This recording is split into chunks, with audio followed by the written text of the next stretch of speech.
Everybody, welcome back for another patron portrait live stream. Happy Wednesday. Let me check my feed here and make sure that everything is in frame. Why is the live stream not coming up on my computer? It says I'm live, but it's not coming up on here. Hold on. Ugh, I can't reach over my desk here. Let's try this. There we go. Okay. Needed to refresh the feed. There we go. Okay.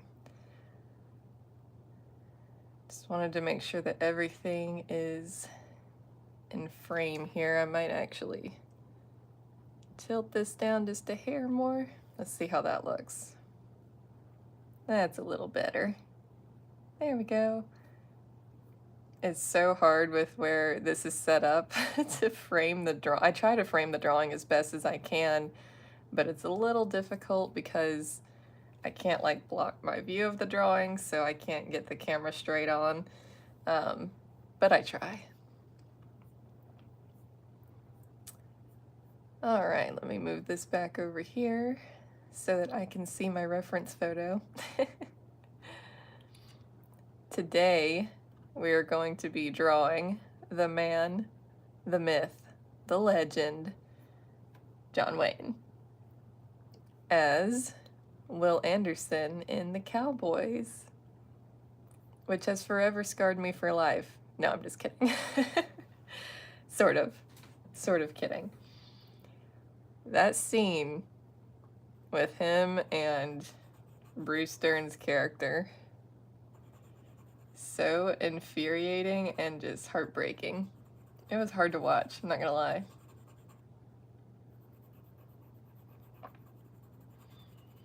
But I'm just gonna get started here. Get started right on schedule. Because as you can see, there's a lot to this one. We've got a bandana, we've got a hat, we've got a coat, so I'm not sure how long this one's going to take me, so figure I better get started on time. Give myself every minute I can get.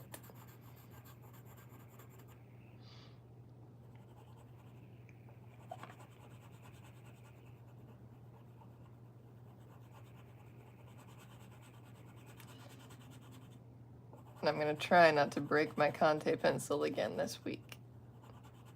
Made it through last week without doing it, so maybe I can make it again today. Try my darndest. I meant to buy a new one, and this week was so crazy, and last week, that I just completely forgot. It happens.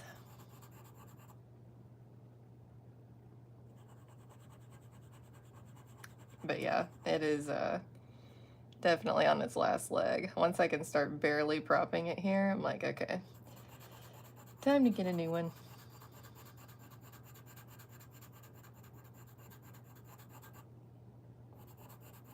I'm going right in here and tackling this big shadow on his face because it's very important for kind of framing his face, and so I want to go ahead and have that blocked in.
I have confessed that I like to go right for the eyes on these portraits, so we're going straight in here.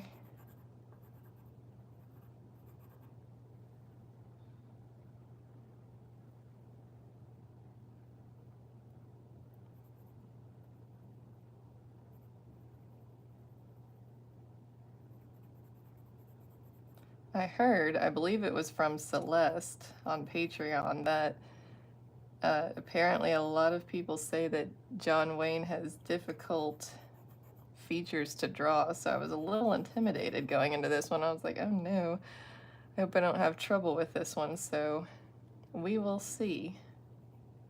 I've never drawn him before. This is my first time ever drawing the legend, so new experience. I've drawn Clint Eastwood once and painted him another time. It was a commissioned painting, but I have never had the opportunity to draw John Wayne, so this is a first. I'm really excited about it because I've really become quite a John Wayne fan in the last year or so, because I just didn't really grow up with John Wayne movies. I had never seen any of them until like maybe 3 years ago. I watched The Searchers for the first time, and that was the first John Wayne movie I had ever seen. Heard great things about it, and it was fantastic for sure. Like a whole new world, John Wayne movies, and since then I have reacted to I don't know how many on my channel. It's a lot.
I actually have a new commissioned portrait that I have not had a chance to start on yet this week, but I'll probably do that tomorrow, I think, if all works out with my schedule. But I have my first ever commissioned drawing of Jimmy Stewart, which I'm really looking forward to.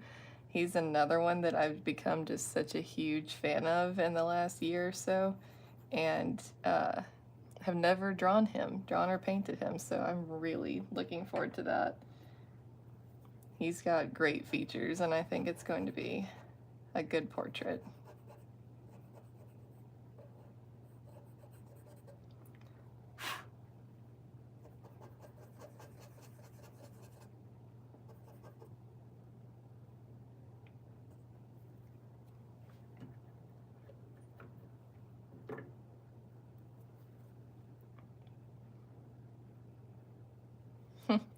Hello, B-dubs. Oh, we're starting off with like some poetry today. Cowboys ain't easy to love and they're harder to hold. He'd rather give you a song than diamonds or gold. That's good. What is that from, B-dubs? Maybe that's a dumb question and it's from something I've seen, but if it is, I don't remember.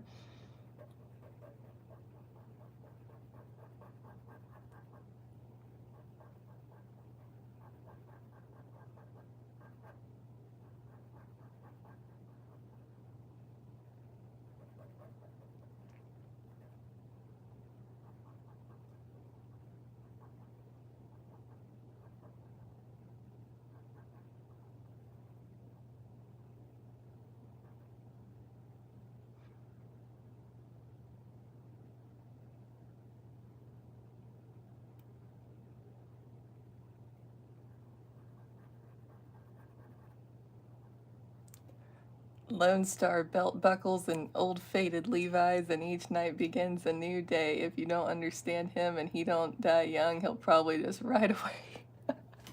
That's so sad and so tragic, but not entirely untrue. Okay, so that's got to be from a song, right? Wait. The would-be theme song to the movie. Waylon Jennings, Mamas Don't Let Your Babies Grow Up to Be Cowboys. Okay, I've heard that song. I just don't think I've ever listened to it all the way through. I've heard the chorus. Would-be song to what movie, B-dubs? Did that come out all the way back when the Cowboys came out? I didn't know the song was that old. I thought it was more recent, but maybe I am just completely ignorant on that subject. Yeah, I've heard the chorus of that song, and I've never listened to it all the way through. Okay, no, long after. I thought so, B-dubs. I was going to be very confused. I was like, that song is as old as the Cowboys?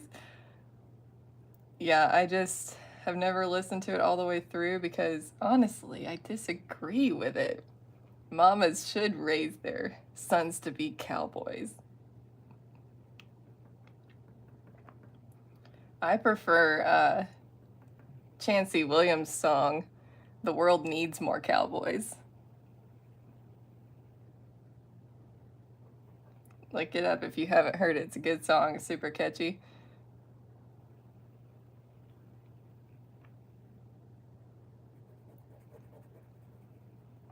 And he actually, in the song, responds to, well, it's Willie, isn't it? Isn't it Willie Nelson who sings Mamas Don't Let Your Babies Grow Up to Be Cowboys? Anyway, he mentions Willie Nelson in the song and says, I disagree. I think more mamas should let their babies grow up to be cowboys. So he's like responding to the song in his song. If that makes sense.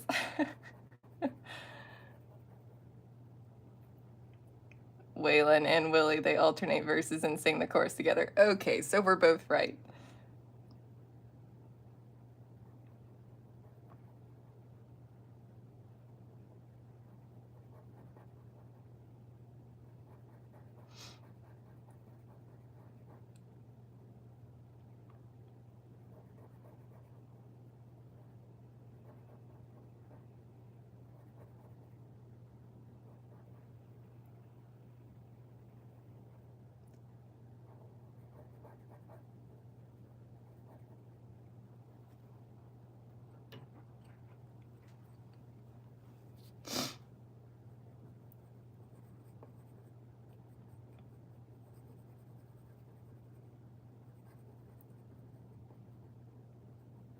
So this week was super exciting for me because exciting artist update.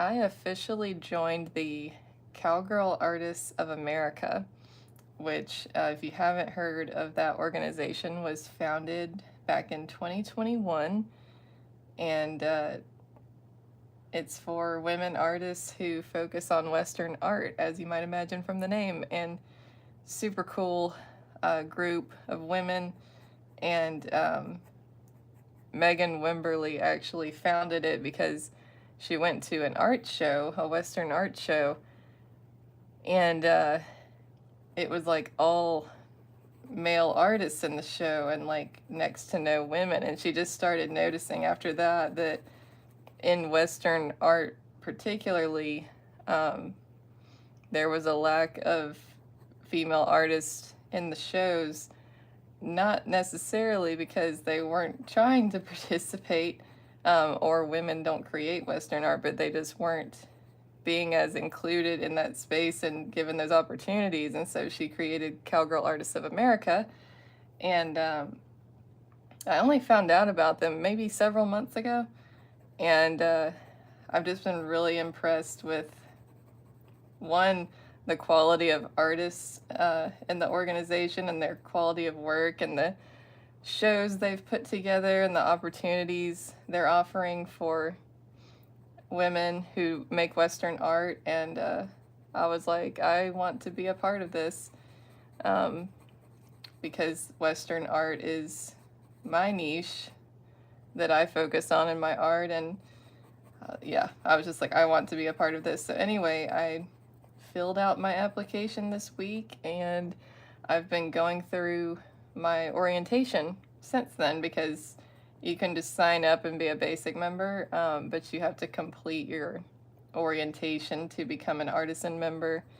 So yeah, anyway, that's taken up a lot of my time this week, watching through the orientation, but it has been an amazing experience, so much incredible advice and just teaching, and really cool community of people. So I am excited about it, and I'm excited about the potential opportunities it could offer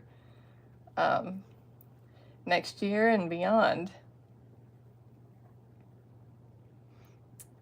B-Dubs says the song was originally by Ed Bruce. Waylon and Willie's version came out in '78. Oh, okay.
B-Dubs, the name of the organization that I just mentioned is called Cowgirl Artists of America.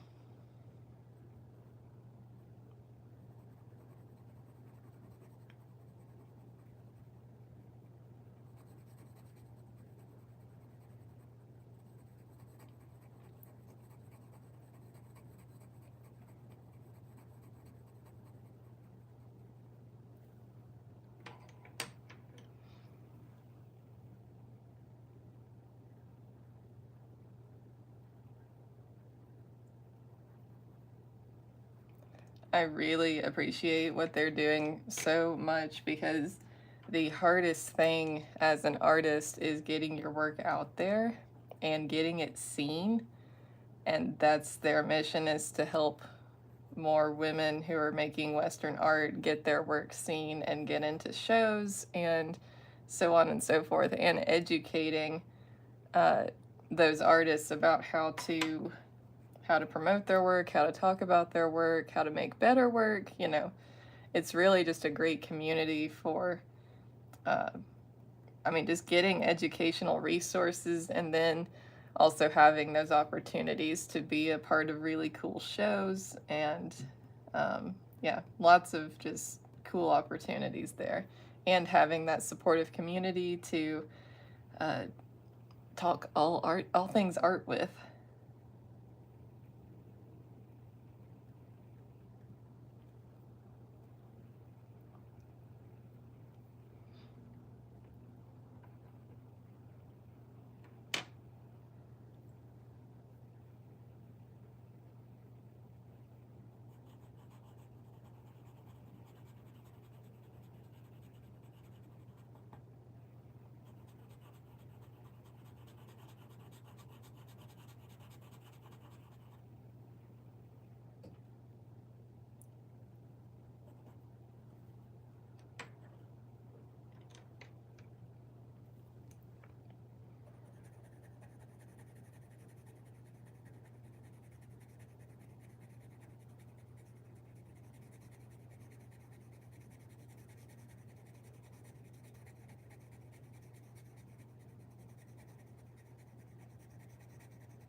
I don't know how. Oh, I see it. It's like, what is happening with that line? That needs to curve. There we go.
I do want to thank you guys for being here and for watching these streams, because when I first started, when I did the first one, I was like, I have no idea if anyone's going to be interested in these, like anyone's going to want to watch these, or, you know, because I know most people are here to see me react to movies, and so I had no idea if anyone would be interested in seeing my artistic process. But I really appreciate you guys who are here each week and who watch the time-lapse videos over on my YouTube shorts. I've really enjoyed putting those time-lapse videos together. And it's really fun for me to go back and watch them, see the whole process just sped up like that. And yeah, again, I didn't know if anyone would watch those, so it's been really cool seeing that people are enjoying those.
B-Dub says, I think it's great you found a way to add variety to your content and to tie it in with your movie reactions. Also, it's great for you, killing two birds with one stone. Making content for your channel while creating more work for your portfolio. Exactly, B-Dubs. I was like, I'm going to be drawing anyway. Like, I'm going to be drawing portraits anyway, because that's one of the main things that I do. So why not tie it in with my movie reactions? Put it on YouTube. And a way to advertise for your artwork. Okay, 3 birds. Yeah, you're right, B-Dubs. It's like 3 birds with 1 stone.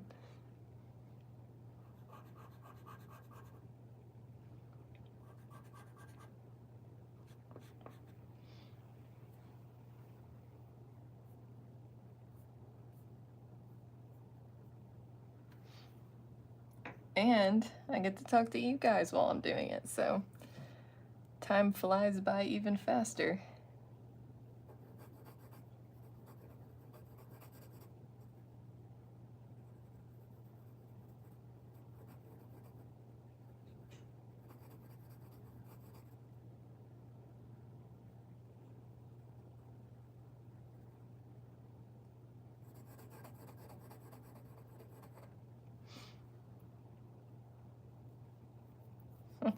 And last week you promoted your cousin's music. Yes, I did. I did end up paying for it, unfortunately, because the video got demonetized. I was not able to monetize that live stream, but you know what? It's okay. I was happy to promote her music. We just can't do it again.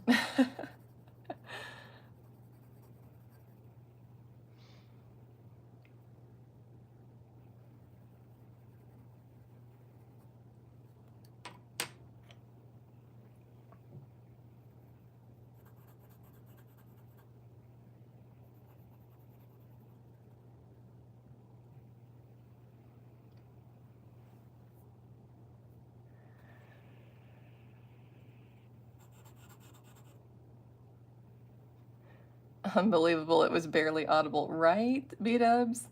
I mean, the YouTube algorithm is crazy. You can't get away with nothing.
For a while, people were getting away with uploading live recordings instead of the studio album cuts, but that didn't last long, yeah. I would imagine not. The algorithm is always refining and updating, so I'm sure they put in measures to address that as well.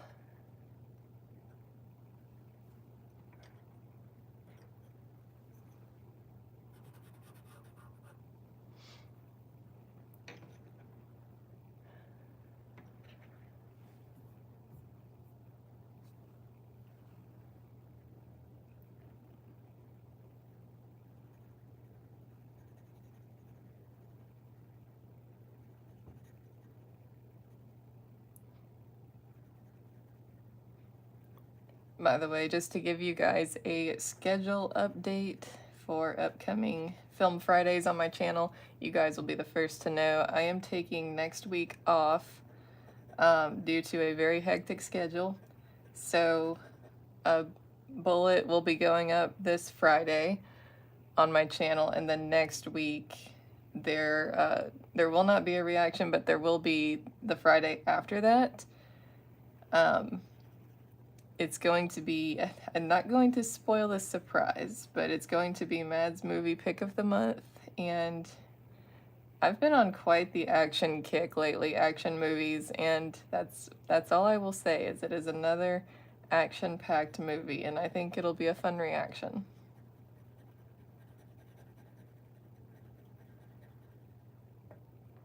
It's terrible that I feel bad about taking a week off, because I do not remember the last time I took a week off in terms of posting a reaction. But I was like, yeah, just gotta do it this week.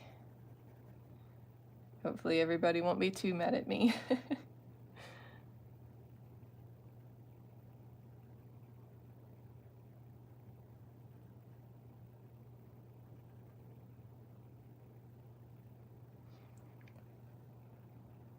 I had a friend who was a musician, and he would quote the lady from the Blues Brothers movie, "We have both kinds of music, country and western." Then he would say, "This one is a western," and he'd play Big Iron by Marty Robbins. Nice.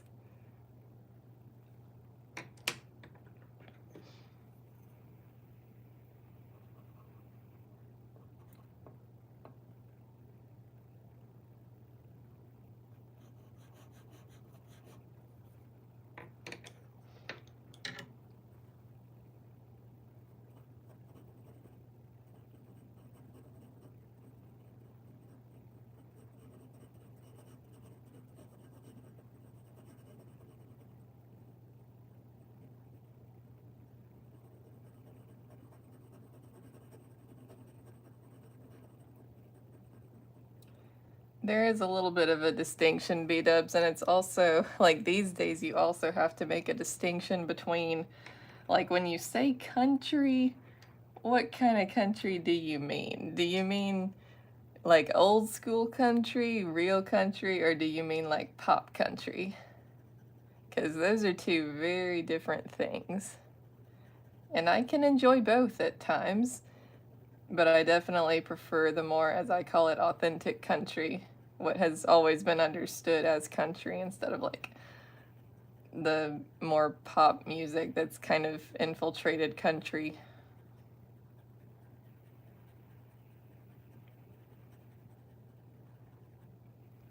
And like I said, not that I can't go for those kinds of songs too, it just depends on the mood I'm in.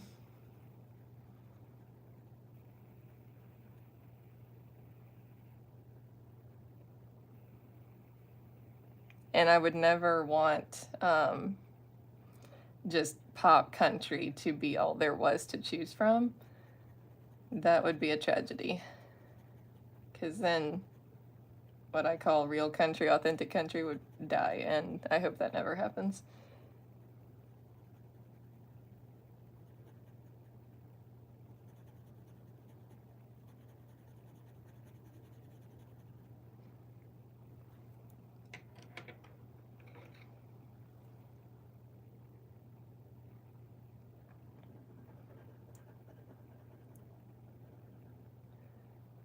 I get it, but since the beginning of the recording industry, there has always been pop country. Interesting. Well, there you go. I'm always learning, always getting educated, because I have not been around long enough to know. I'm just speaking from my own experience.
I just, not to throw shade at anyone in particular, but just for case in point, like when I'm listening to country, I don't want to hear Beyonce. Like not to be mean. I know that a ton of people love Beyonce and her music. I am not one of those people, just not my type of music, so when I found out that Beyonce had released a quote unquote country album, I was like, oh Lord. Not for me. And then I was like, Instagram proceeded to torture me by showing me reel after reel after reel using Beyonce's song Texas Hold'em. And I was like, make it stop.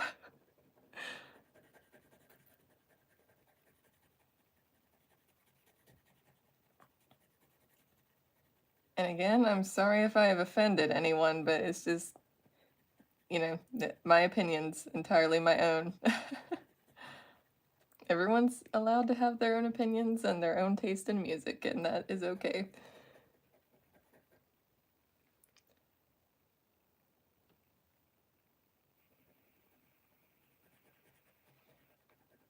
Patsy Cline. I don't know her, B-dubs.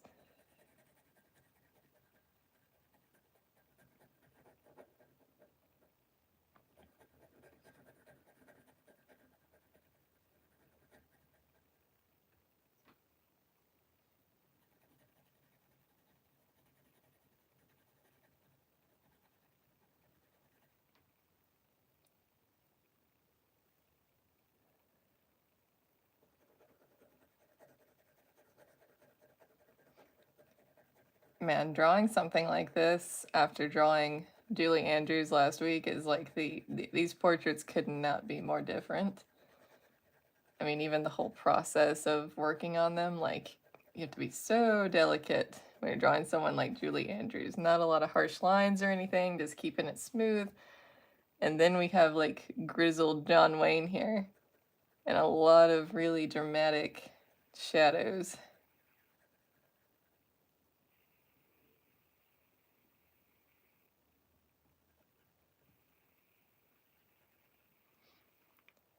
Patsy Cline is classic country, late 50s, early 60s. Cool. I'm gonna have to look her up.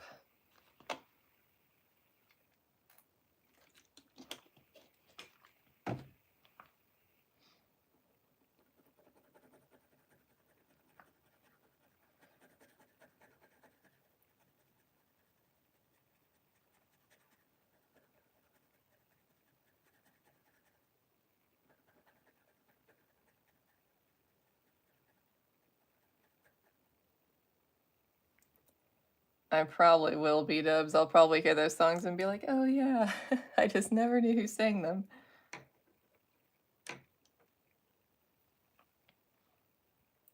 Hello, Michael. Yes, you see the Duke. You are in the right place.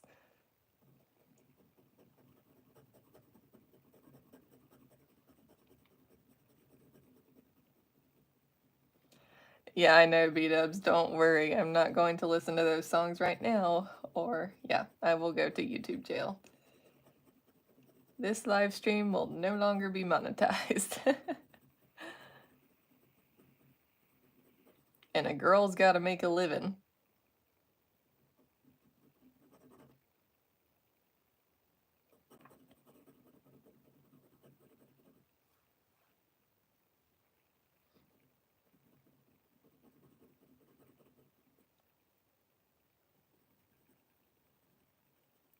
I don't know why, but saying that just made me think of Dolly Parton. Working a 9 to 5. Oh wait, I probably shouldn't sing. They'll demonetize it.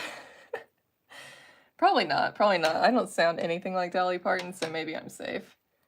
They'd be like, no, she's too terrible to demonetize her for that attempt.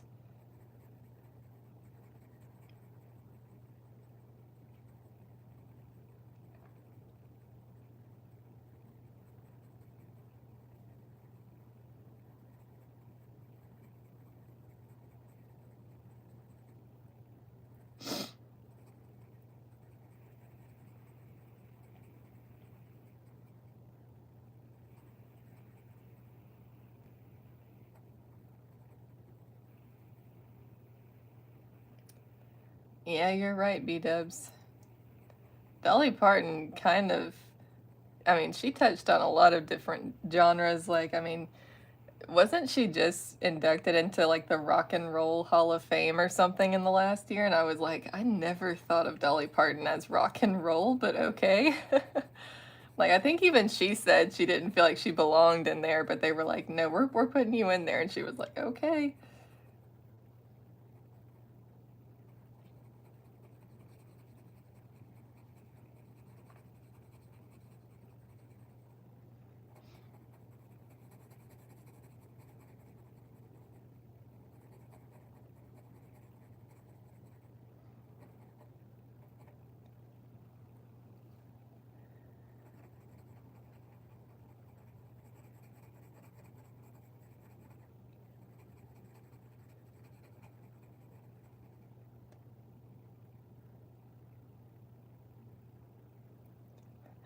Yes, the Rock and Roll Hall of Fame hasn't been strict on the rock and roll part for about 20 years or so. That's so weird. Like, why would you do that?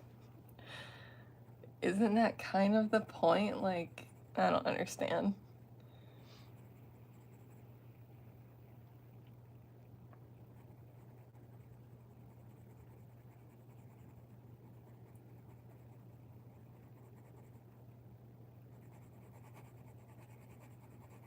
I don't understand if you're the Rock and Roll Hall of Fame, why you would want to have people in the Rock and Roll Hall of Fame that aren't rock and roll. That doesn't.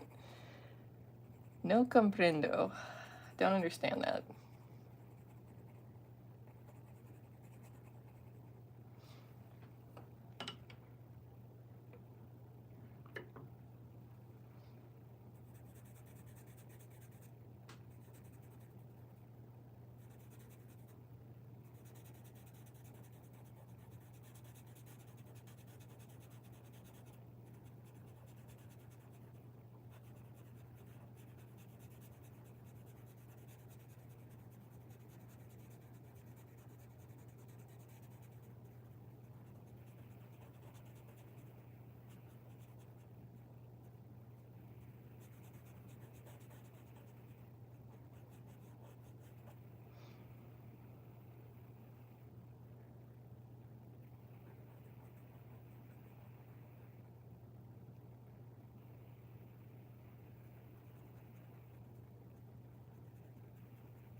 they've always included some artists from different genres as influencers, jazz, blues, country, gospel, but in the last couple decades, they've been inducting them the same as regular inductees, rappers, hip-hop artists too. Yeah, that doesn't make any sense to me, but whatever.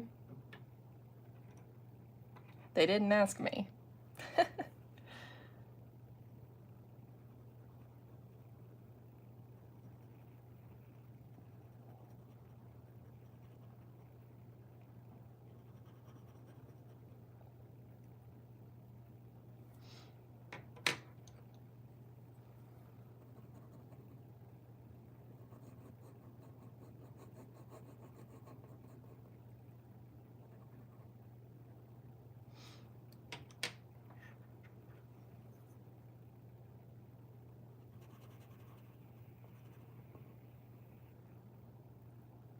Exactly, B-dubs.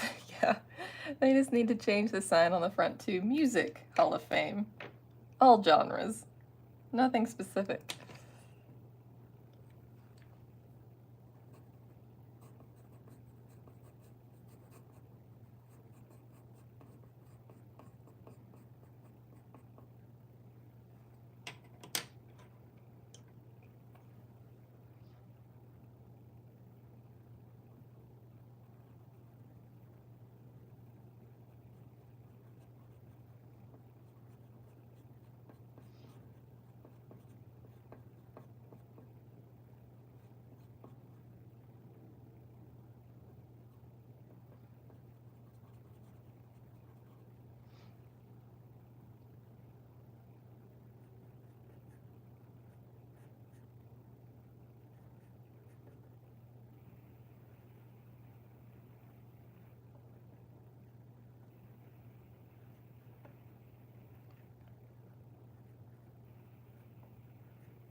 I don't know if you guys have heard of, I'm probably going to butcher his last name because I haven't actually looked up how to pronounce it yet, but the way I read it is Paul Cauthen, I guess. It's Cauthen.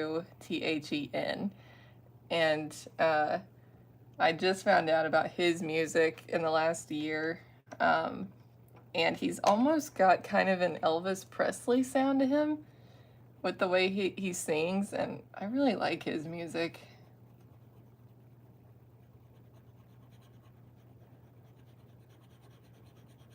It's very moody. Moody country. And I guess kind of a little bit of the gospel sound to it. I'm not really well versed in just music genres, but that's kind of what I would call it. It's like sort of like gospel country, but like that's not the topic of the music. Maybe in a couple of the songs, but yeah. Anyway, I'm just giving him a shout out because I like his music.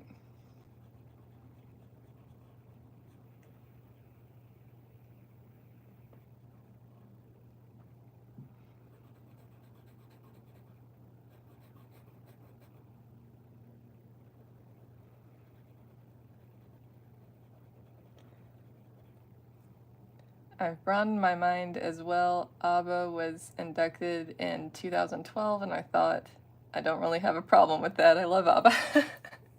They do have really catchy songs, B-dubs, I cannot argue.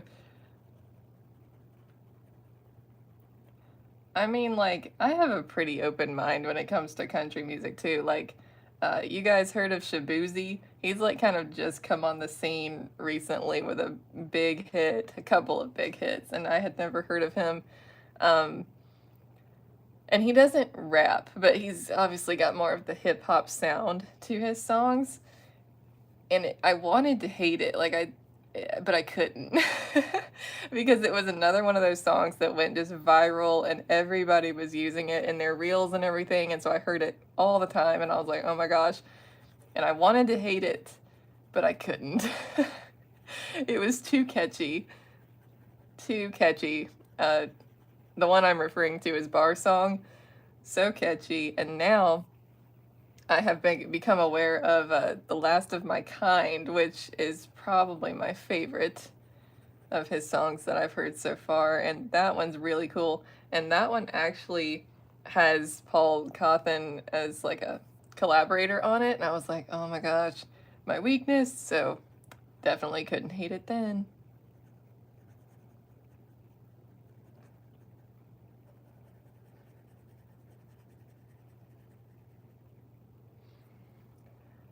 Came into country music sideways through acoustic and folk music, the high-powered country music sound. I'm immune to it. Prefer bluegrass and Americana. Yeah, Michael, I mean, it sounds maybe cliche to say or inauthentic, but it's true. I like a little bit of everything. Like, you can find almost every genre and like find something that I would like in that genre, because I'm particular about what I want to listen to on like a daily basis, but you can probably find something in every genre that I would like bluegrass, Americana, like all that stuff, folk music, country, pretty much of all different kinds I can vibe with, but yeah, like I said earlier, it just depends on the mood I'm in, the setting, all that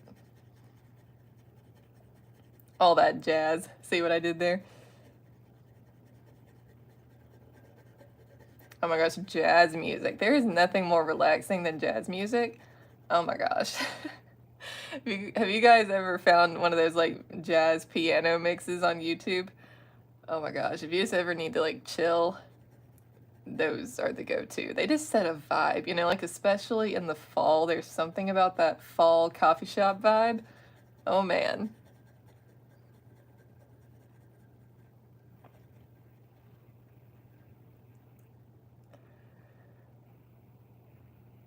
That is true, B-dubs. There's still great music being made, but most of it is no longer on the radio. You have to dig for it now. Yeah, I mean, indie music, where it's at, because a lot of what they put on the radio, I despise.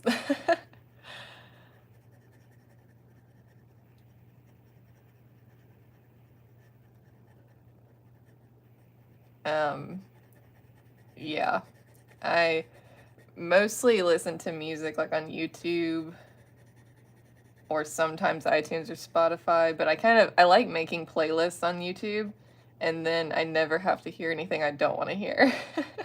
When you're I mean, you can't help it. Well, you can, I guess. In the car, I tend to just do the radio and not bother setting up anything. Um, and that's when I get annoyed, is when in the car and it's on the radio and just song after song that I don't like, and you get frustrated. Because I get spoiled by just getting to choose what I'm listening to at home, and then when I get in the car and turn the radio on, it's like, ugh, I forgot this stuff was out there.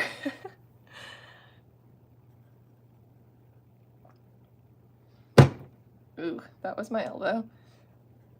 The most recent country song that I heard that I really liked was Wilder Days by Morgan Wade. I'm going to have to look that one up later, B-dubs, because I have not heard of.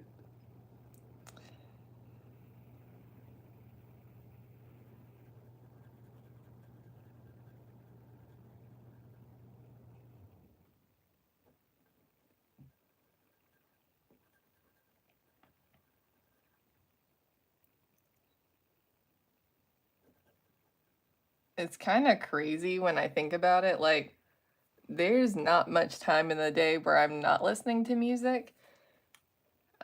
Because whenever I'm drawing or writing, I have music going.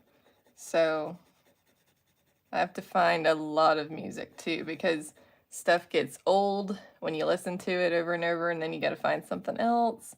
So I have quite the variety. You'll hear everything on my playlist, from like rap to like Nordic folk music to country to rock and roll. Like, you're gonna run the gamut if you click on my playlist. Like, you never know what's up next on my playlist because it could literally be anything. And I guess I do that to keep the variety going so I don't get tired of stuff too much. And I'm always finding new songs and adding them to the playlist to keep it fresh.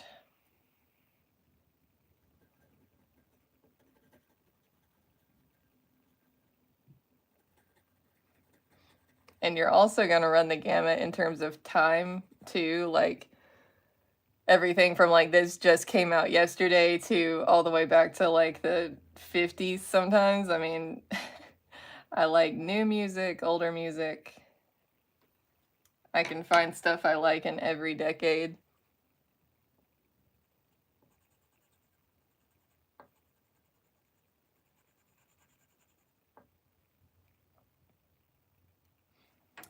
Yeah, me too, B-dubs. Always listening for something good that I haven't heard before. Let's see. Oh.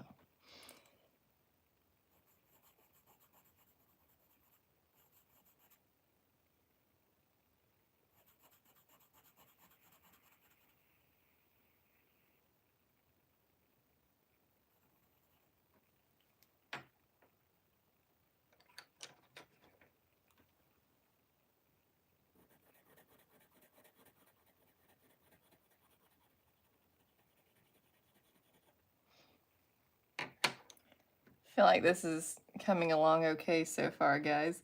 This is definitely one of the more challenging portraits I've done so far. But I think it's less his features and just more that there's a lot to it.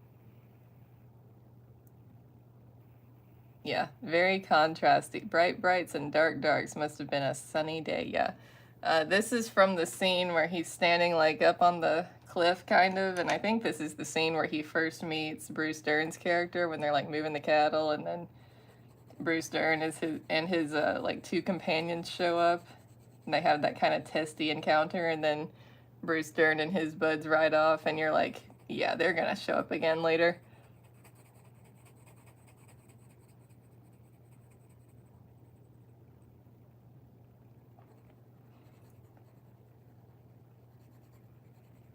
Sometimes I have trouble deciding on a reference picture, like there's several that are really hard to choose from, but as soon as I saw this one when I was browsing the web last night, I was like, this is the one. He's just standing perfect with that John Wayne look.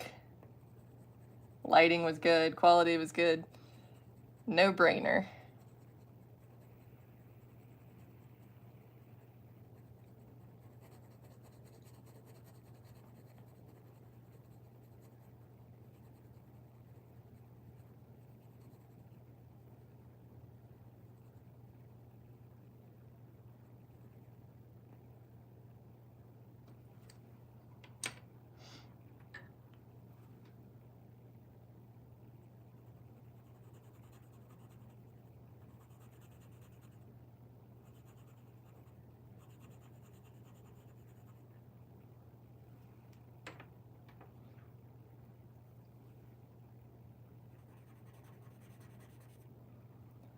Bruce Dern played a similar character in Hang 'em High with Clint. He did? Oh my gosh. Okay, I've seen that movie one time, and it was like 3 or 4 years ago, and I remember next to none of it.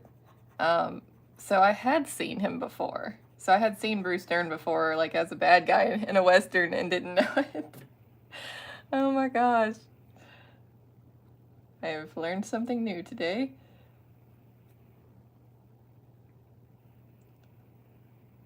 So what happened was, the reason why sometimes on these Western movies I have kind of vague memories of them is because when I was researching for Gone Outlaw, my first novel, I like went crazy watching the Westerns to educate myself. And I watched so many of them, I think so quickly, that a lot of them kind of ran together. And ideally, you want to spread stuff out more, but I was just like, I was watching a Western a day, basically. And so I guess my memories of a lot of them kind of ran together. But there are some that I've watched again since, and of course that helps me remember them better.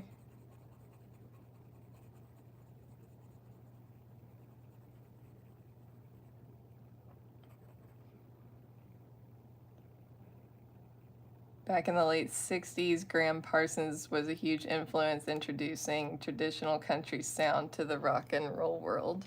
Interesting.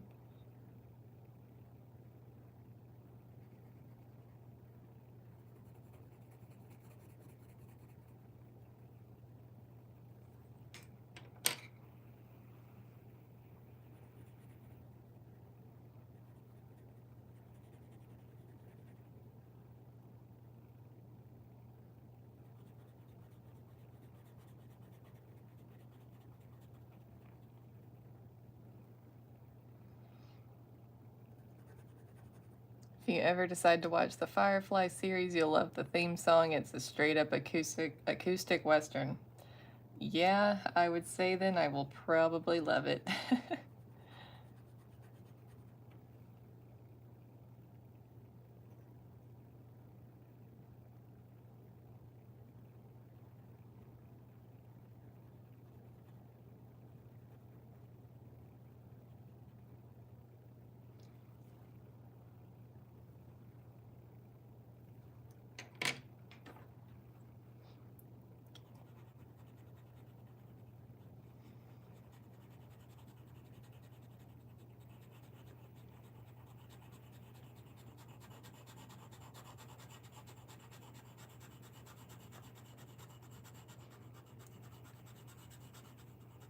It's always nice when I'm working on a really large piece and I get to just kind of take a break and go do a portrait, like do something in one sitting, because I am working on a big rodeo painting right now, and those usually take, well, every time pretty much, except for like one, they've taken me like around 45 hours, sometimes more, sometimes a little less. And that is a long time. So it takes me a lot of sittings, and it gets to, like, when it gets down to the nitty gritty at the end and you're just doing these tiny little details on a huge canvas, it can be very exhausting. So I'm only about a little over a fourth of the way through on the one I'm working on right now, but yeah, it's nice to, as much as I love it and enjoy it, it's nice to be able to take little breaks and go do a small piece in a sitting or two just to finish something, you know, because those paintings can take me like 3 weeks to finish, which is a long time for me. So it's nice to get to do stuff like this in between.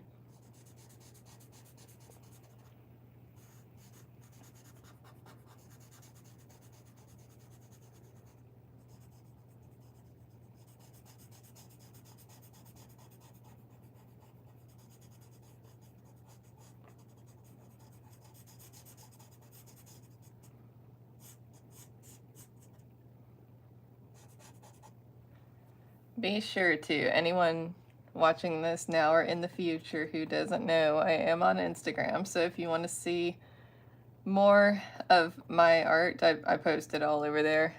I only do these patron portrait live streams on YouTube. I don't post the rest of my art here, so if you want to see the rest of my art and check that out, be sure to head on over to my Instagram. You'll see it in the link, or in the description below, but it's Madison K. Thames.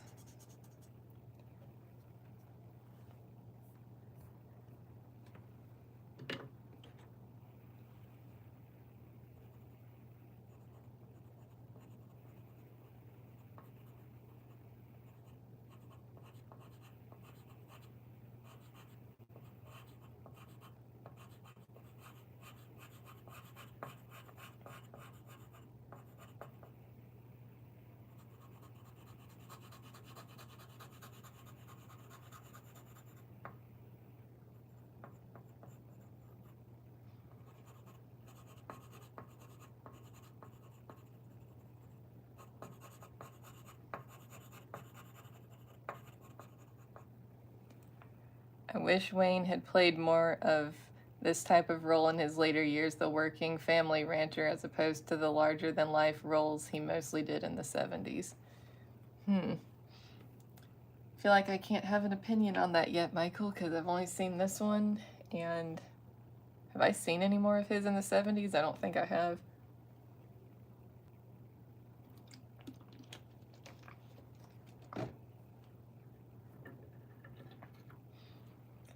I keep hearing about the John Wayne exhibit in Fort Worth, Texas, and I want to go see that because I think that would be cool.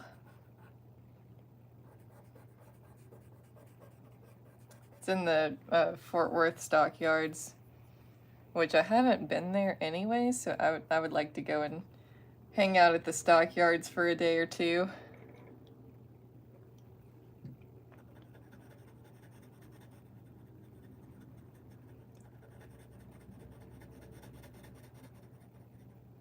Oh my gosh, y'all, wish me luck because I like never win giveaways, but I have entered a giveaway and my fingers are crossed.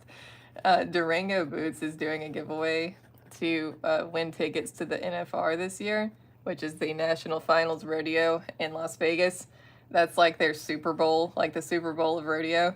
It's so awesome and I want to go so bad, but I really just can't afford to go this year, so I was like, I'll try to go next year, see how that works out, because it's very hard to get tickets too, because they sell so quickly and they're expensive. But anyway, so Durango Boots was doing a giveaway where you like win a trip to the NFR, and I was like, well, might as well throw like a Hail Mary in to see if I win the giveaway. So I know my odds aren't good, but if you don't try, it's not gonna happen anyway. So anyway, fingers crossed for me that I win a trip to Vegas this year.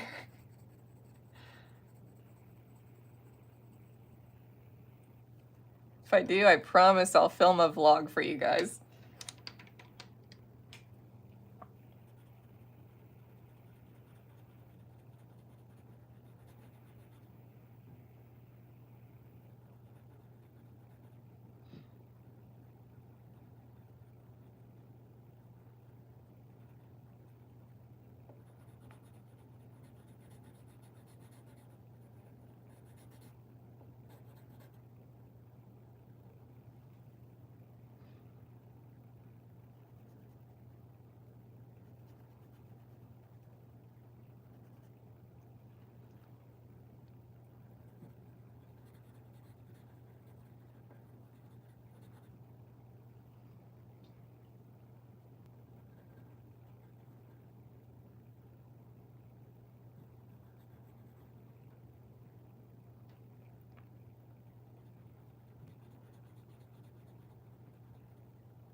Matt, I just watched a PBS nature special on American horses the other day. They talked about Morgans, Mustangs, Appaloosas, quarter horses. Awesome. I would love that.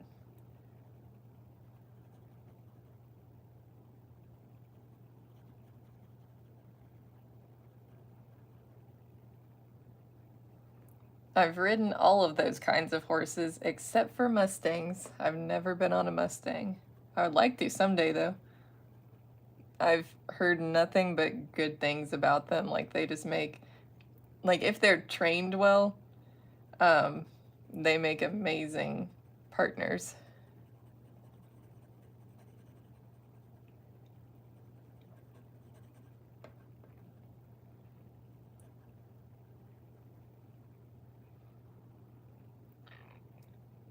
Quarter horses, though, like, those are my love.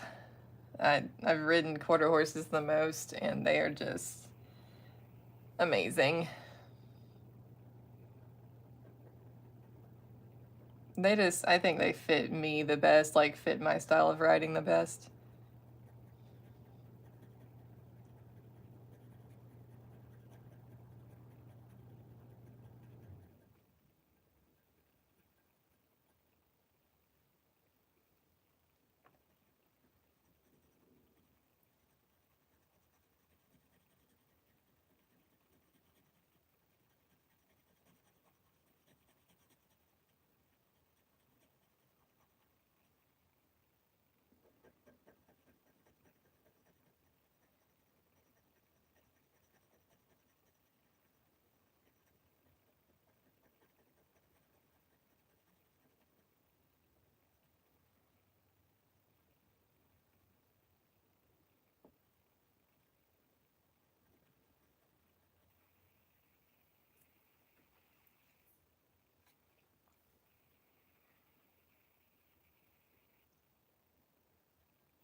Yep, the Spanish brought horses to America.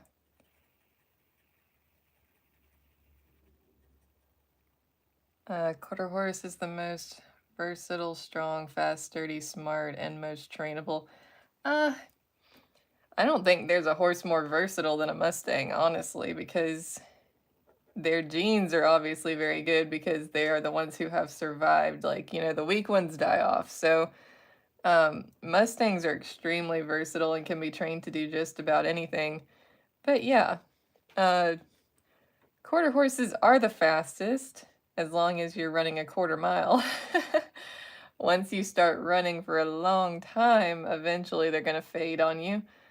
They're meant more as, they're more sprinters. Like if you watch quarter horse racing, they're more sprinters than, they're not endurance horses. If you want to do endurance and run for long distances, you need an Arabian because they can run the longest without tiring. They make fantastic endurance horses. As for Appaloosas and Morgans, I don't know as much about them, but Morgans, they have a lot of endurance too, very hardy, quick and agile. And Appaloosas are more of like can be kind of a lottery, kind of depends on the one you get, because they're more of a, this is gonna sound negative, but they're more of like a mutt kind of breed. Like I think the breed almost went extinct at some point. They don't have like these fancy genes and breeding like some of these other breeds do. Yes, Hidalgo was a Mustang.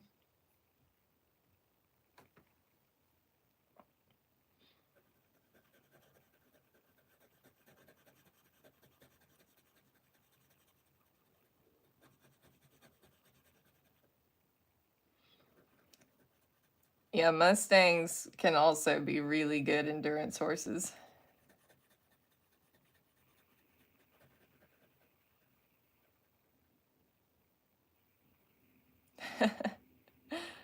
Yeah, Appaloosas can be a mixed bag. You never know.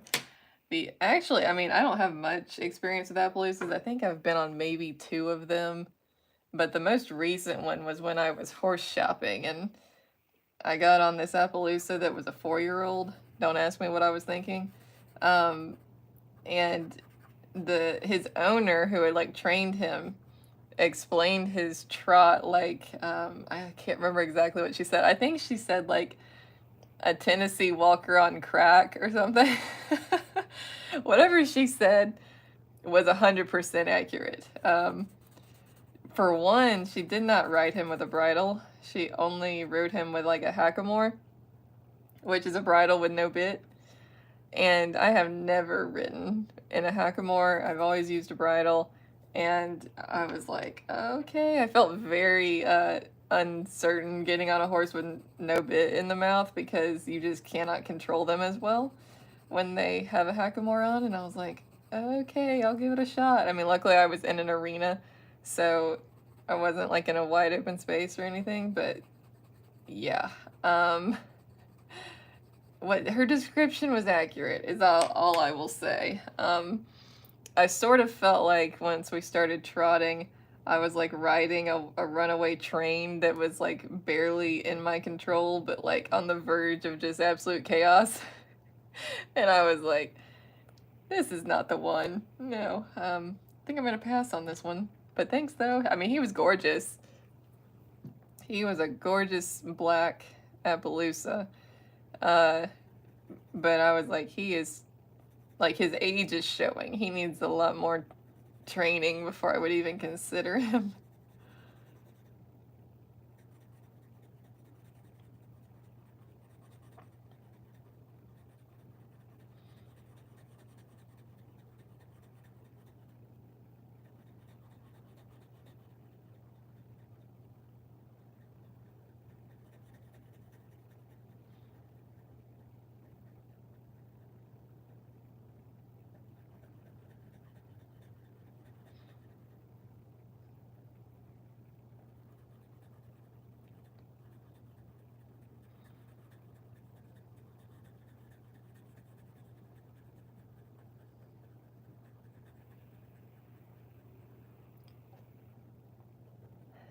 Yeah, B-dubs, you really can't put a price on a good trusty horse, because so many of them are not, and so many of them just have straight up dangerous behavior because they've been trained improperly or they've been abused, etc.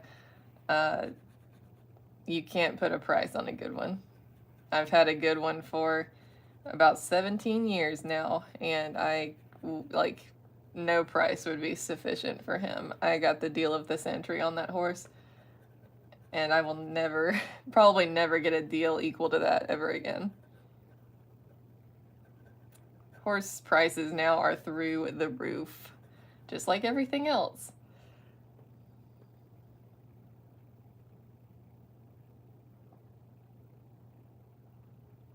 Oh, a black Mustang. I love black horses.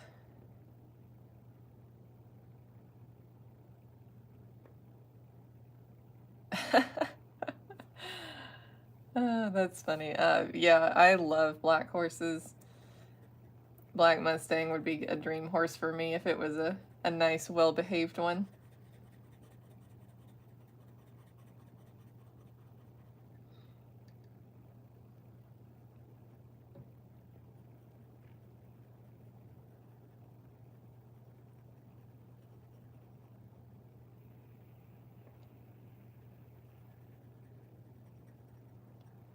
I'm currently taking a break from horse shopping because, number one, I honestly just can't afford it right now, and two, I am so burned out from looking, and I've gone through 4 horses now that have not worked out, and it has been so frustrating.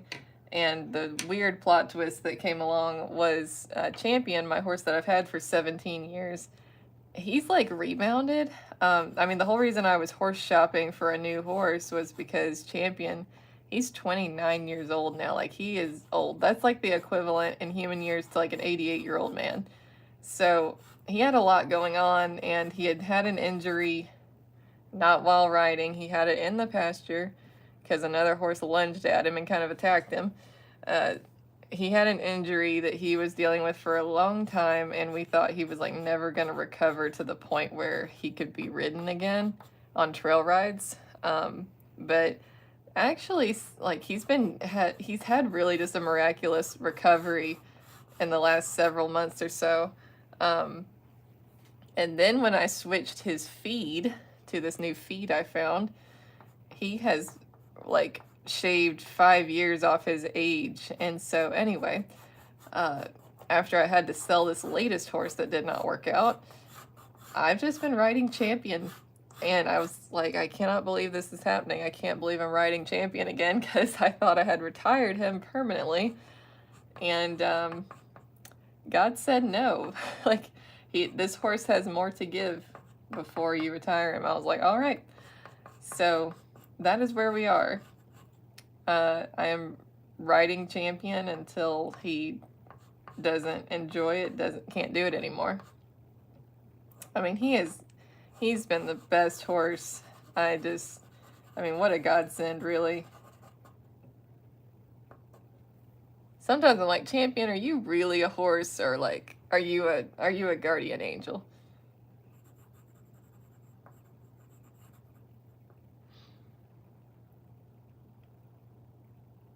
New feed, no MSG. Well, in all seriousness, B-dubs, the feed that he's been on for so long is basically like sugar and molasses in the feed. Like, it's terrible. And you have to be careful when changing horses' feed because they can have stomach issues and colic, and you don't want that. But I was like, I'm tired of him being fed crap, basically. That's not good for him and not going to help him. So I found this feed that's natural with a bunch of vitamins and stuff in it, and started giving it to him, and suddenly, like, his coat is better, like, because he was having coat issues, and so, like, that has gotten better, and everything's better. It's crazy. Like, I think his tail is longer. Like, it's weird.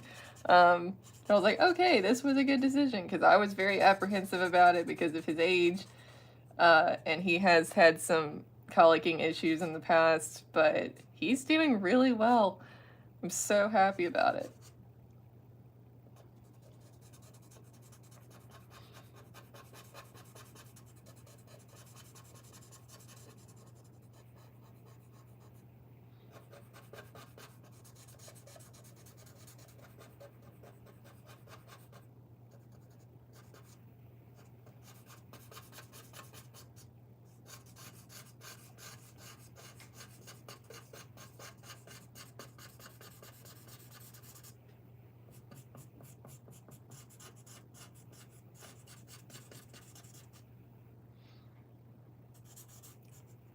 Sorry, I just went totally off on a horse tangent. If anyone gives me like half an opportunity, horse tangent incoming.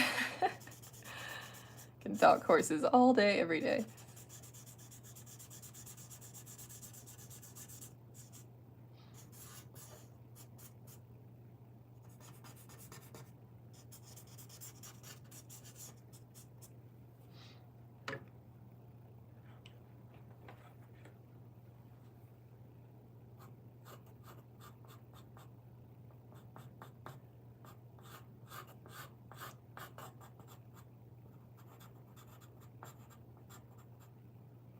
Have you reacted to any rodeo movies? I have not, Michael.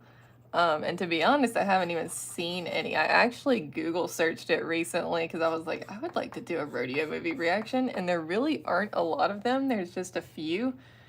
But the one I want to watch that most that I've heard about is 8 Seconds, which is about Lane Frost, who is one of the biggest like bull riding legends of all time. And they made a movie about him in the 90s, which is pretty popular. And I would love to watch that one. I've been wanting to react to that one on the channel, so that might be happening this year. But if you know of any other rodeo movies, Michael, that I should check out, let me know. Because that would be super fun.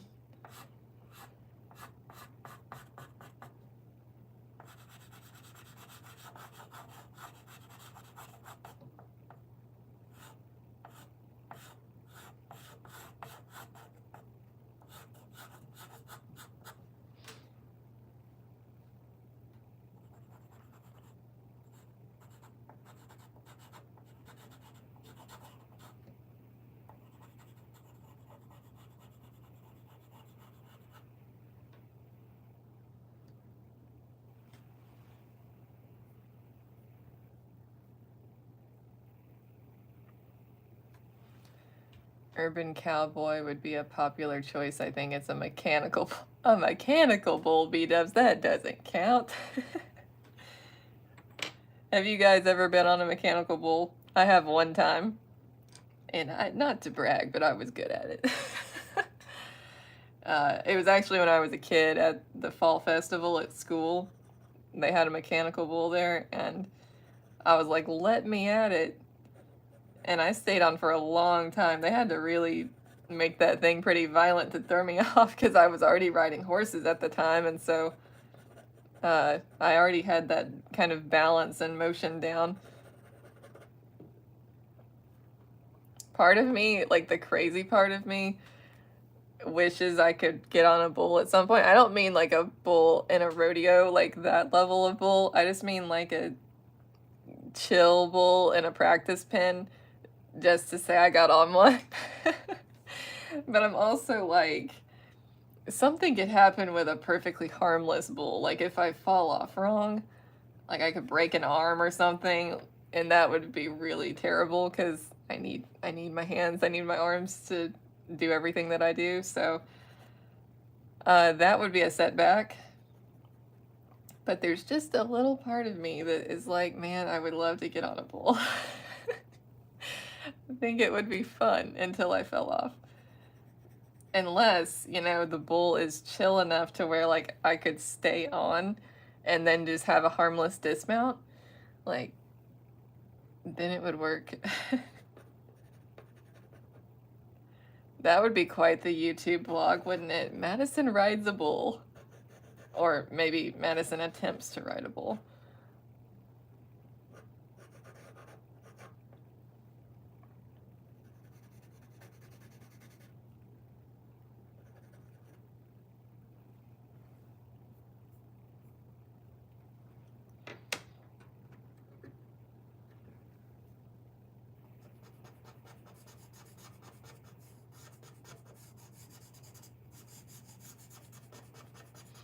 One thing I will say is, as of last year, like, since I've actually been on a bucking horse, as opposed to just crow hopping, which is very different. Like, if someone someone might tell you they've ridden a bucking horse, but crow hopping is different than bucking. It's a lot easier to ride. It's kind of just when they hop with all 4 feet off the ground and they're more level, like their hind end doesn't go up really high in the back.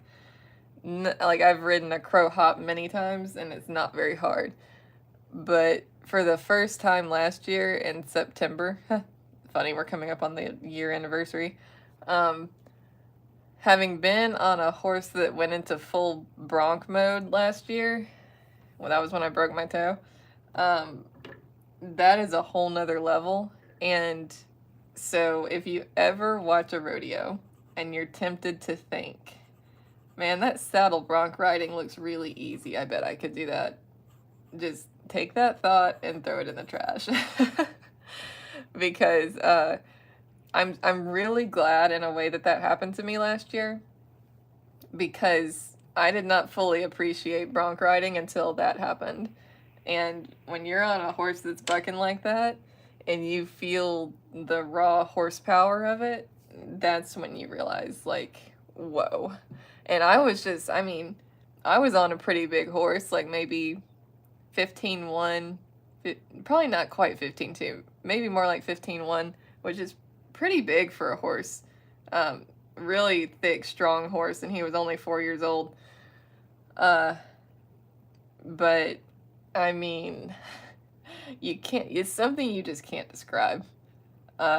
When you feel horsepower, so I can't even imagine what like bull power feels like, because the horsepower, like, whoa.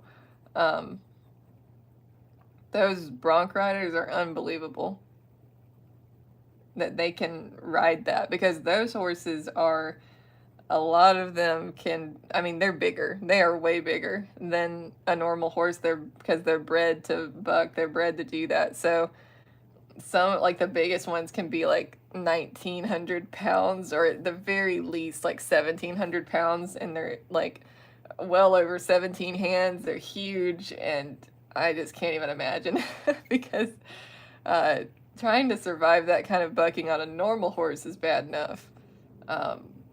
Talk about a chiropractic adjustment to your back. Can't imagine. Anyway, all that to say, they deserve a lot of credit for what they do, and they have to ride, you know, like 50 to 100 of them when they start learning to even start getting a hold of it. Like, they have to get bucked off so many times before they even start getting good at it.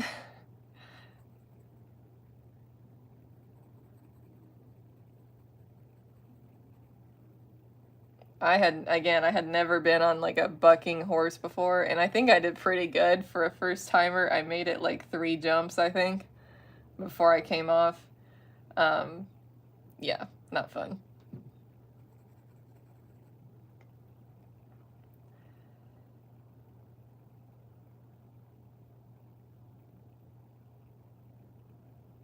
No more helpless feeling than sitting on 700 plus pounds of muscle. Even just feeling it twitch underneath you is scary. Yeah, B-dubs, try like 1,000 to 1,200 pounds. That's more the normal weight of a horse. Like even the small ones, like Champion, probably like 900 pounds. So the one I was on, more like between 1,000 and 1,200 pounds. And then a bronc, you're going to be anywhere from like 1,500 to the biggest one, probably like 1,900. The few rodeo movies I've seen are either too comedic or too soap opera. I liked one I saw from the 50s, Robert Mitchum and Susan Hayward, called The Lusty Men. Yeah, that's the problem, man. Like, there's not a lot of good rodeo movies out there. Or believe me, I would have watched them. It's a shame. And we all know why. We all know why there's a lack of good rodeo movies. Hollywood hates rodeo.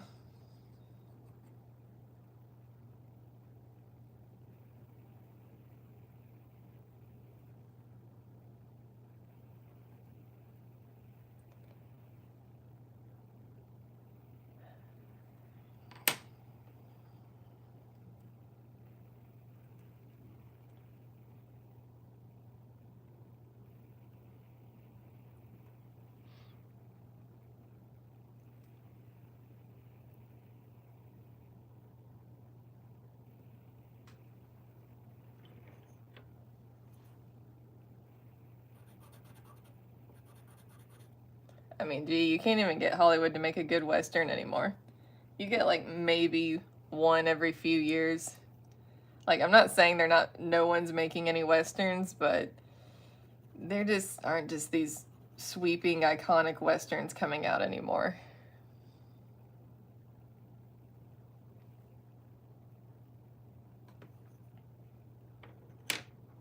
Because Hollywood doesn't like Westerns either. Not anymore, anyway.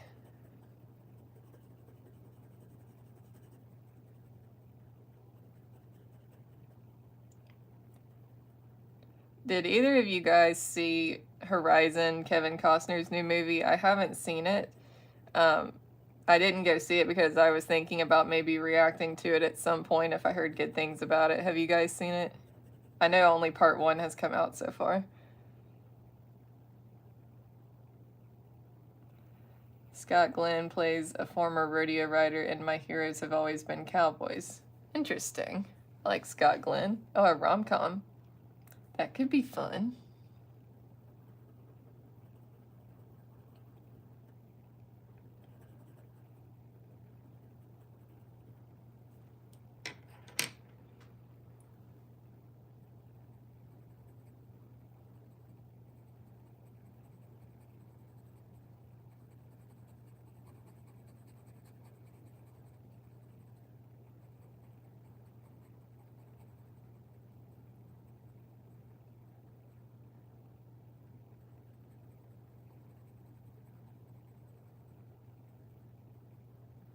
Scott Glenn is an urban cowboy too. He's John Travolta's rival. Oh.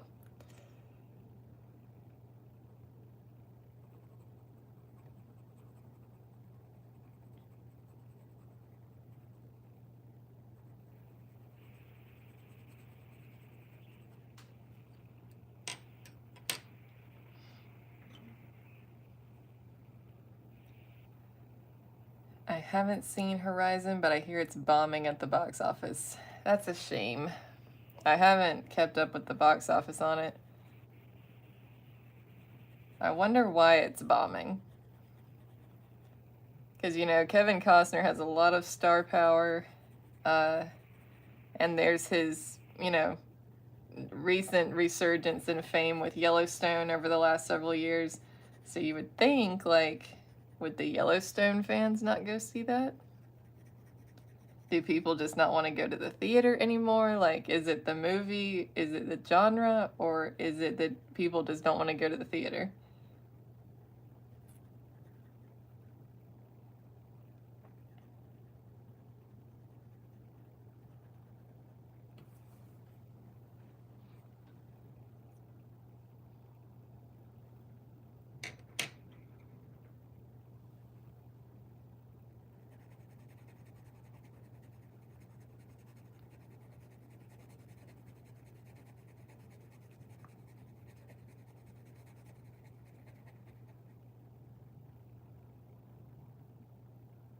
Could be both. Maybe the Yellowstone demographic aren't big moviegoers. Yeah, I don't know.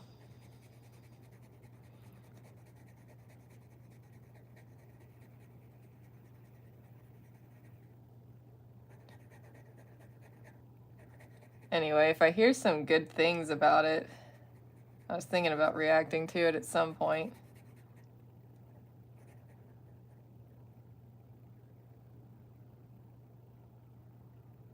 And it could be they're just fans of Yellowstone and not necessarily interested in an unrelated Costner Western. Possible.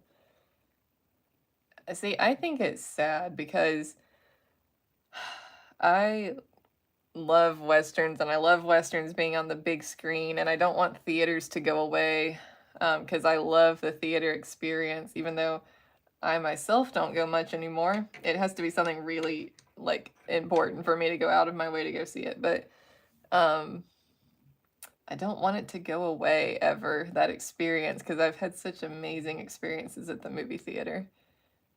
And I just think it would be really a shame if that ever just completely goes away.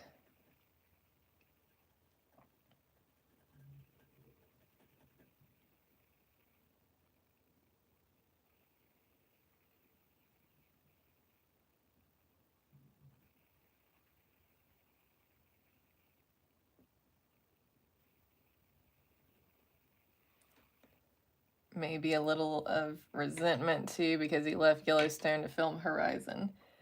I guess that's possible. I would like to think people wouldn't be that petty, but I guess that's possible.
Oh, okay, B-dubs, yeah, that makes more sense.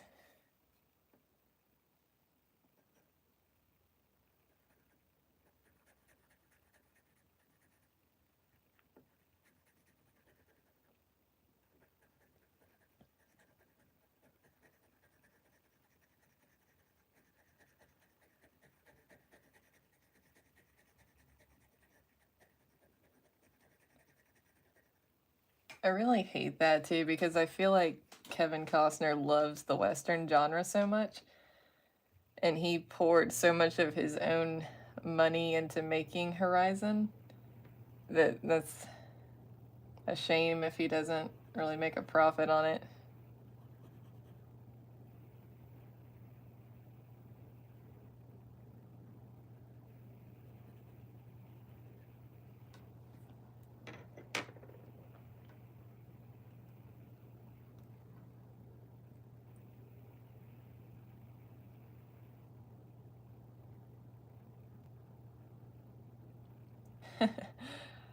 A little Palomino pony, that sounds cute.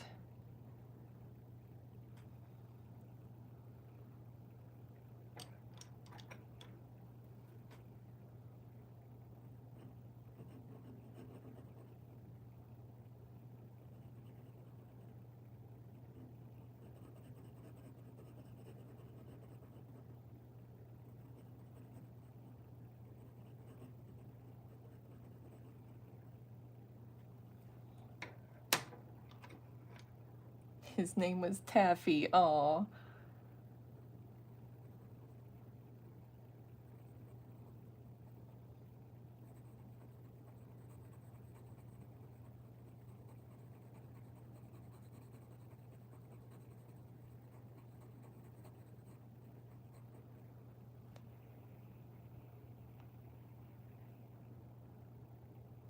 Michael, you haven't seen it either. I was hoping at least one of you had seen it so I could hear some like real human feedback on it instead of just like a movie critic or something online.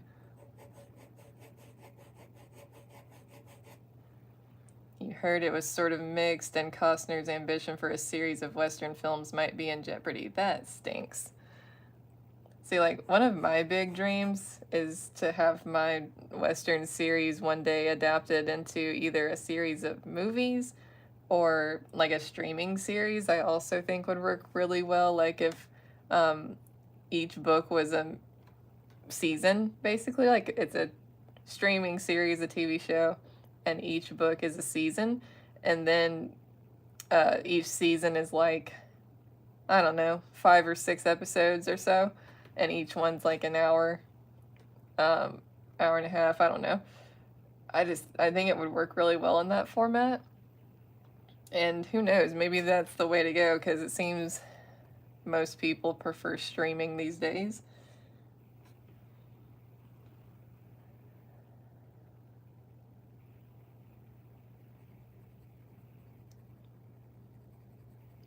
Basically, I guess the best comparison I could make is like an 1883 kind of series. But like each book is a season.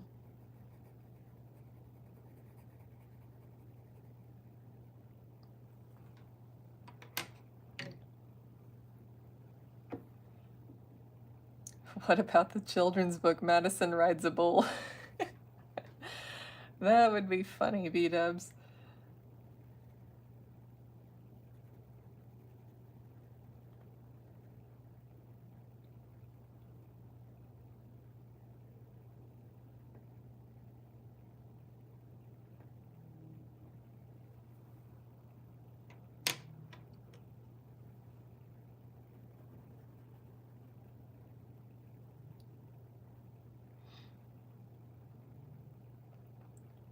I know a good illustrator.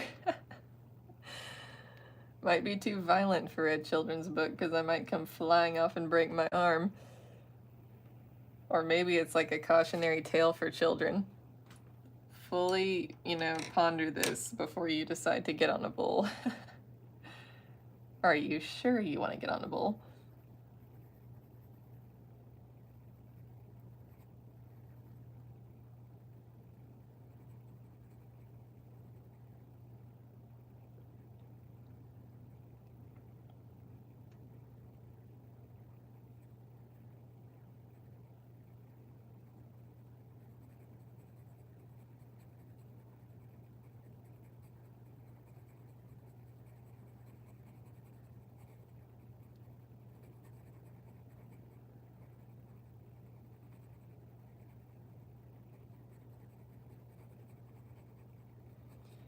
Getting close, guys. Just 10 more minutes.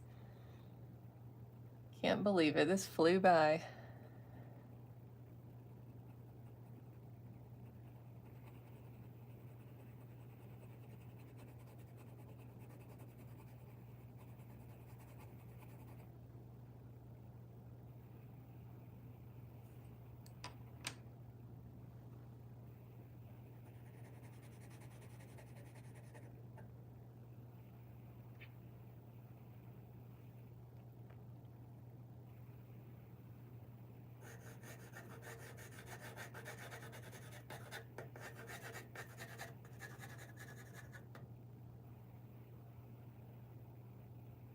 Did you see the animated movie about a bull? What am I saying? A burl? What is that?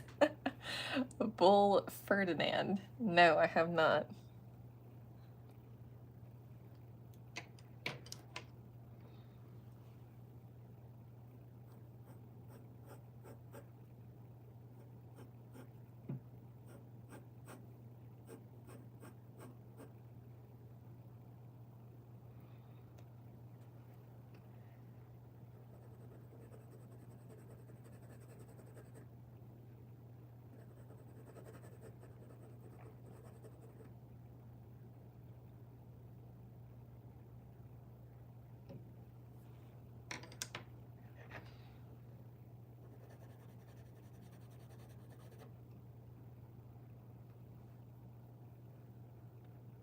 John Cena voiced Ferdinand, a big-hearted, flower-loving Spanish fighting bull who doesn't want to fight. Kate McKinnon voiced a goat. That's funny. Man, have you seen those fighting bulls? Those are mean suckers.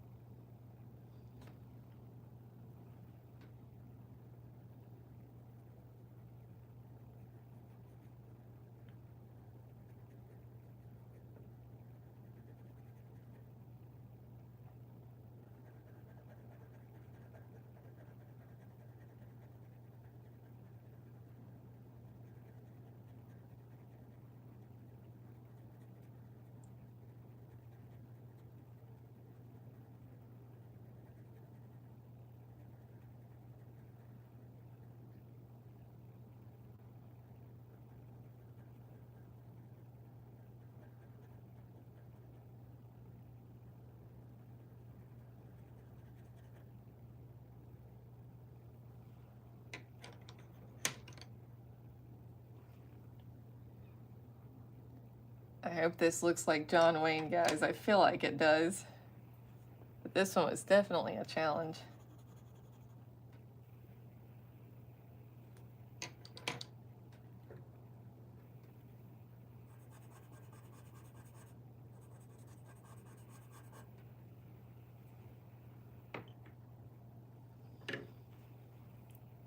David Tennant voiced a Scottish Highland bull. Peyton Manning and Anthony Anderson voice other bulls. Wait a second. Peyton Manning has gotten into voice acting?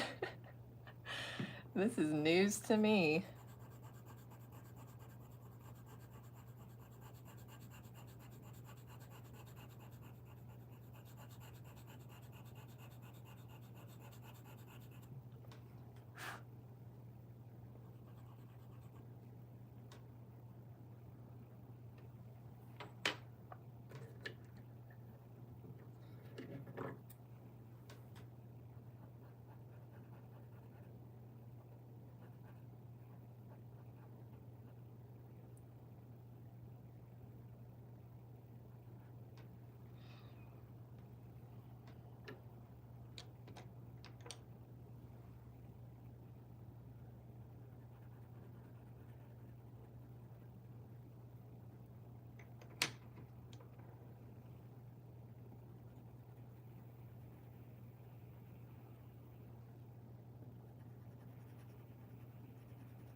Getting so close.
Thank you, Michael. I appreciate it.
Make sure I didn't miss anything on his coat, which I don't know why I keep I keep picking pictures where the character is wearing these really complicated patterns, because this coat has like quite a crazy striped pattern on it.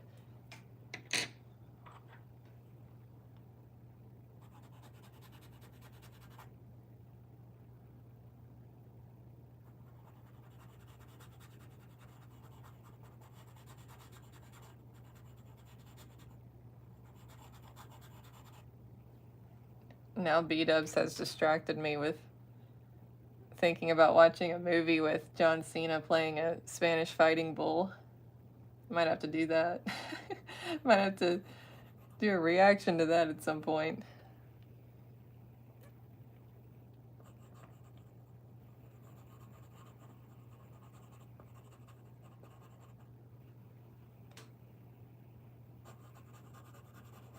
Okay, guys, we are at the 1 o'clock limit, so I'm gonna wrap up here.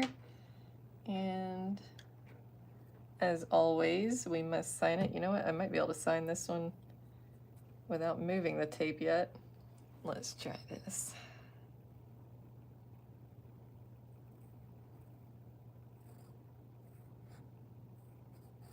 There we go, and we are all done. Thank you guys so much, as always, for being here. I hope you enjoyed this live stream. Thank you for hanging out and chatting with me. This couldn't happen without you guys. I would just be sitting here talking to myself, so it was fun, as always, hanging out with you guys. Thanks for being here, and I will see you guys next Wednesday for another Patron Portrait live stream. I'll see y'all then.